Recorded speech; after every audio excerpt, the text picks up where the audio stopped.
Yes, I am. Okay, I've got everything turned on, so I think we're ready to start. Let me know if you can see and hear me. Just say hi in the comments that you can hear me. I'm Angela Fehr. Welcome to today's live video lesson. We're going to talk watercolor, but before we start, I just want to let you know what's going on here in my studio today.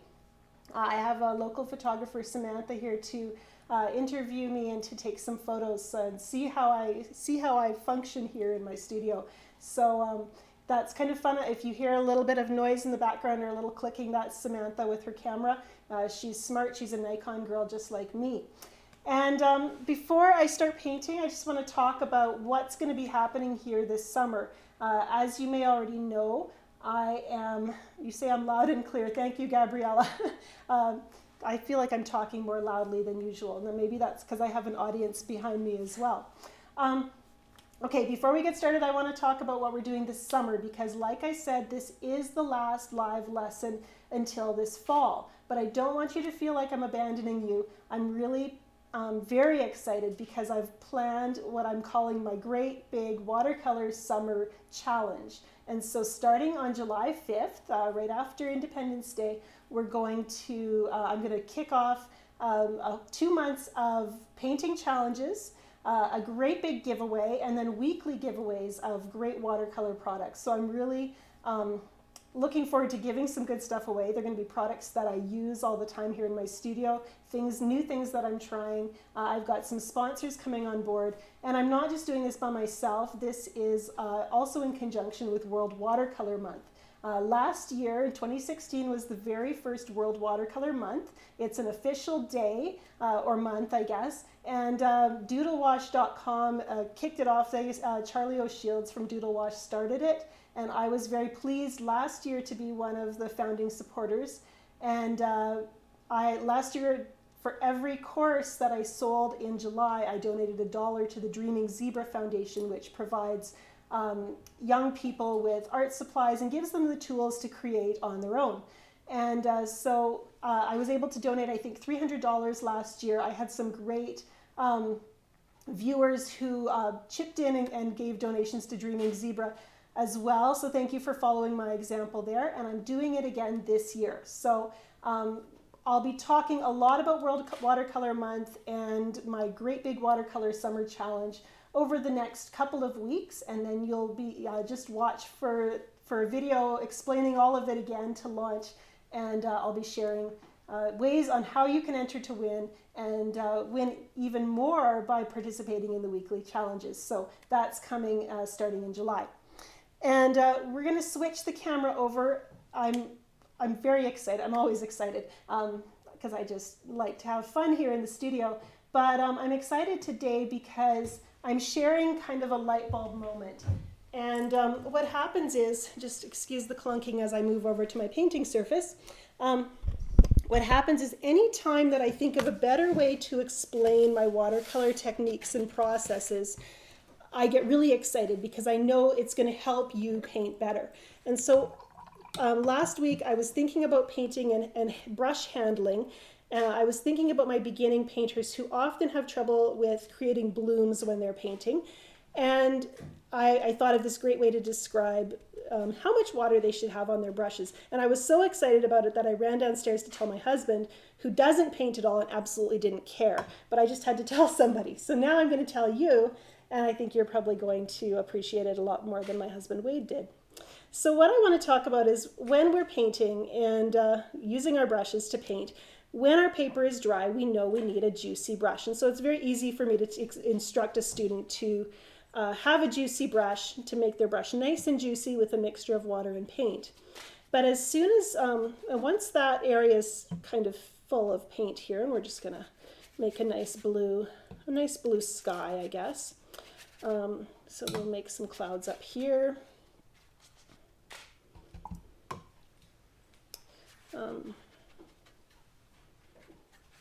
And I should smooth that out, otherwise it's going to look like a really rocky, hilly area. Okay, so here we have our juicy brush has created this nice juicy watercolor sky.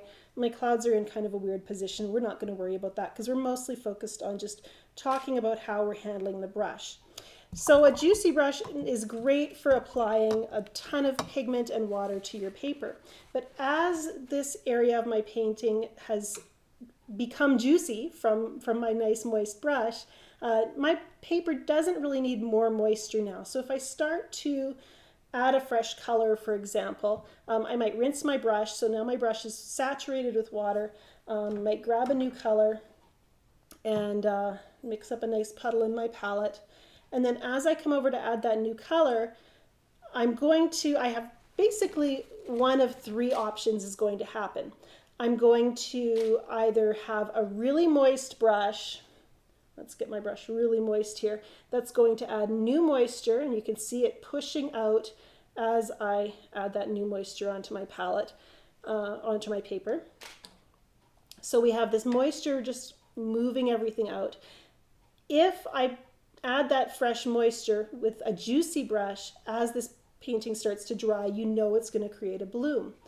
And then the other thing that could happen is if I blot my brush so I don't add fresh moisture and create blooms, I might end up with a thirsty brush that's going to lift color. And so I can just use my brush to remove color and moisture from the paper.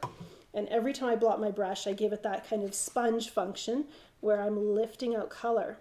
And that's great for lifting and taking moisture away. But there are times when we want to have a neutral brush. And when I thought of that term neutral brush, I got really excited because I thought that's such a good way to describe what we want to see.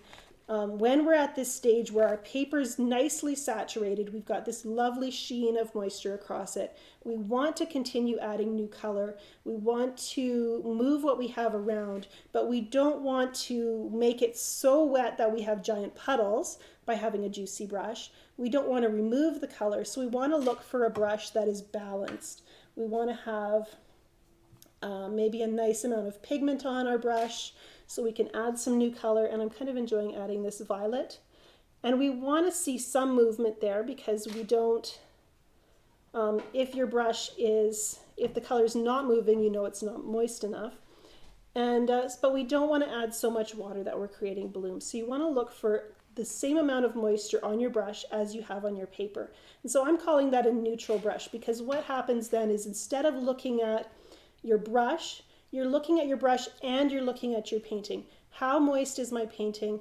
How do I make my brush's moisture match that so I can have this neutral brush that is going to give me the most versatility with adding new color and letting it flow evenly across my painting. And the reason we get blooms once our painting starts to dry is because it's very hard to add paint when your painting isn't very moist anymore. It's very hard to match that, to have a neutral brush to that stage of the painting. So you want everything to be nice and shiny. It's a lot easier to match that amount of moisture with your brush. So I hope that makes that whole issue of brush handling and how much water to use a little clearer for you. It's always about reacting to what's happening on the painting. So you're observing what's on your brush and you're observing what's on the paper. Okay, I'm going to take a look, see if you have any comments or questions based on that concept. If you have a way that you might explain it, I'd love to hear that too.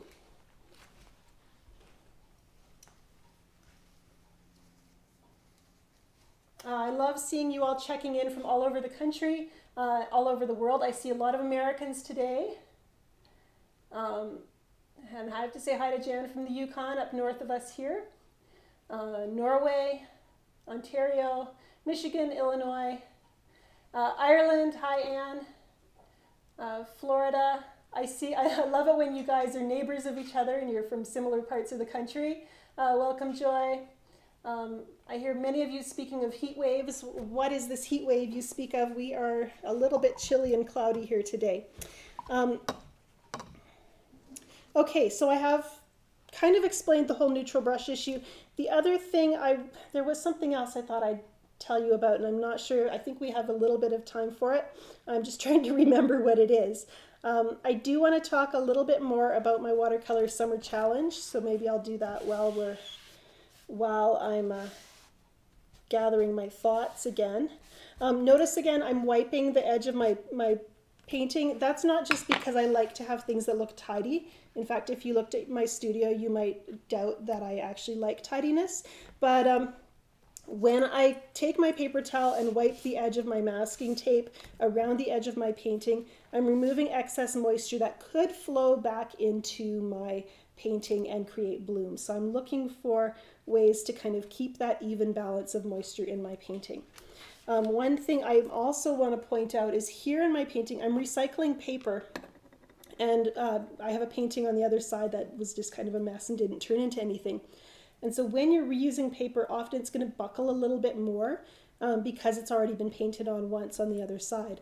And so I've got this buckle right here, these two little depressions in this area. That's another reason why I want to avoid overloading my painting with water. I think I should I'm going to get an interesting, slightly darker pattern in this area, but I don't think it's something that's going to affect my painting overall. And I could just carefully tilt my board just to try to get that color to flow a little bit more evenly. Actually tilting upward this way would help move some of that color downward and combat that buckle a little bit. When you're painting buckles, using good paper, it's going to buckle less than if you're using really cheap paper. But what I like to recommend is I do tape it down. I don't stretch my paper first. And I have talked about this before. But when my paper does buckle a little bit like this, I pay attention to it. And I try to, like I said, tilt my board so that I get the flow working in my favor and not just all the color falling into those hollow depressions in the paper. Once it's completely dry, it will have flattened out a bit more. And I can always iron it if I want to. Different people do different things. Some people just mist the back of the paper and then put it between a couple of heavy books. I like to actually take it into my ironing board, put it between two clean sheets of paper towel, and just iron it on a light steam setting, face down. I don't want to disturb the pigment. And that really smooths it right out and gives me a nice flat piece of paper.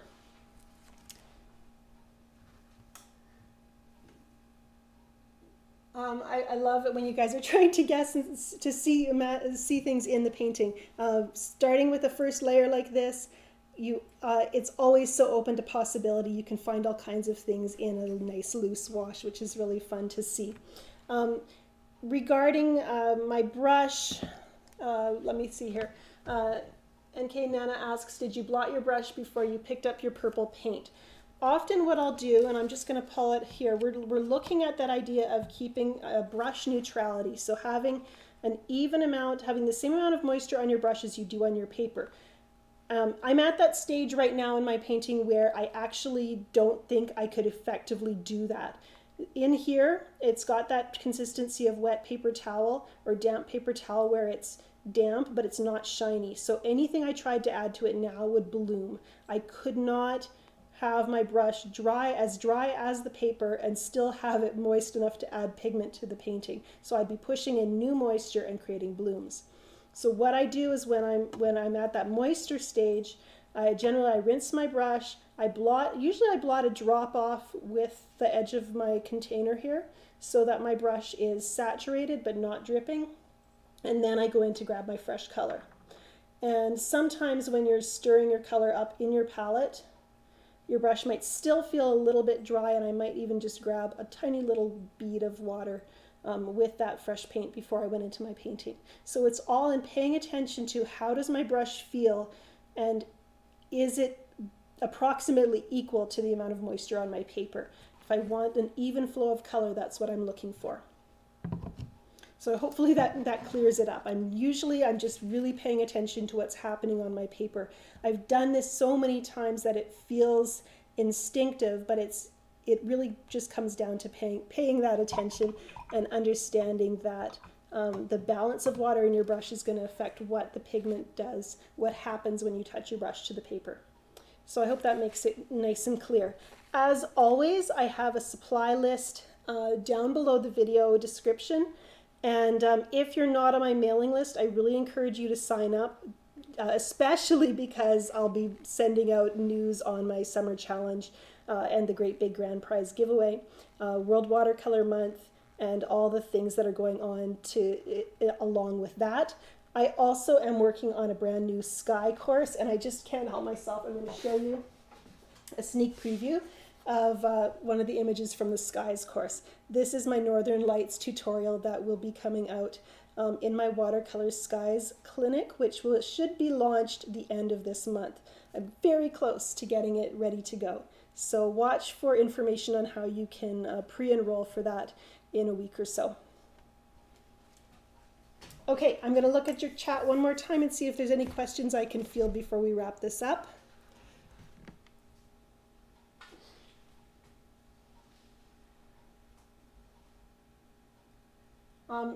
Please do take the time to watch the video over the whole neutral brush thing. I'm excited about this clearer explanation of how to pay attention to how much moisture is on your brush. The video is available for a week after the broadcast. You can come back to this address, to this link in your browser and watch that video again. Thank you for joining me from all over the world. It's really fun to interact with you here on the internet. I think the internet is awesome just because it does connect so many people with similar interests, and we get to have this great big watercolor community. Chris has a great question about painting outside in very hot weather. And I would love to hear your tips on that, actually, because that's not something I experience here in northern British Columbia. So if you are a painter in a hot climate, would you be willing to share your ideas with us, the way you combat heat and still manage to paint in watercolor? You can send your comments. You can leave the comments here in the video, or you can email them to me. My email address is ange@angelafehr.com. I'm going to wrap this up, and I just want to encourage you to just pay attention to what's happening on your paper. Grab the good things that are happening and try to do them again, and learn from the mistakes. They're just as useful in teaching us as all our successes are. So have a great week, and yes, take a look at the video description. Don't forget to like and share this video if you found it helpful. Give me a thumbs up, and there was something else, and I'm sure I'm forgetting it. Anything I might have forgotten, I'm going to throw down in the video description under this lesson. And you can all find all that information there. So thank you, everyone. Have a great day.